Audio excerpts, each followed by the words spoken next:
In this video, I'm going to show you how to change the thermostat settings on your GE oven range. It's an electric range. So a lot of people would want to know how to raise it or lower the temperature. And the reason you want to do that is you want to have more of a precise cook. So what's going to happen is a lot of times, the oven during operation will shut off and shut on in order to try to get to your desired temperature of whatever you're baking at or setting at. So in order to change it to go up, what you want to do is you're going to go to bake and broil and hit them both at the same time.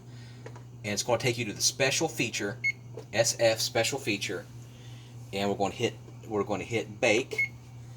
And so the common setting is 5 degrees. So what you want to do is we want to raise the thermostat temperature, and we'll say we can go up to 20.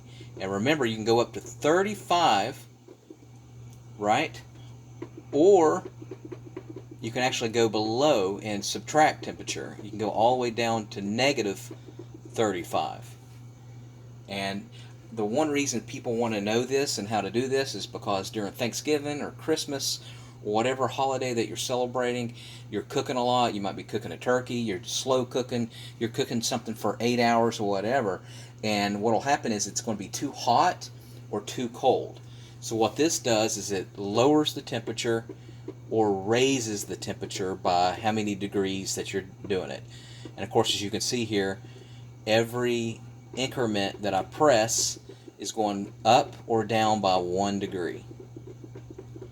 Alright, I'm going to put it back to 5, and then when you get to your desired increment change, say I want to go up 5 degrees, you hit start, and then you're ready to bake at whatever temperature that you have.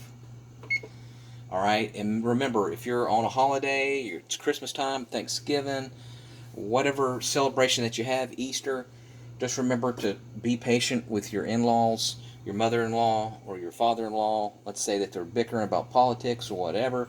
Just remember, it's just going to be for a short time, and then they're going to be going back home to wherever they live, and you won't see them again for a while. So just tolerate it and love them the best that you can. Alright, thanks for watching. Make sure you subscribe.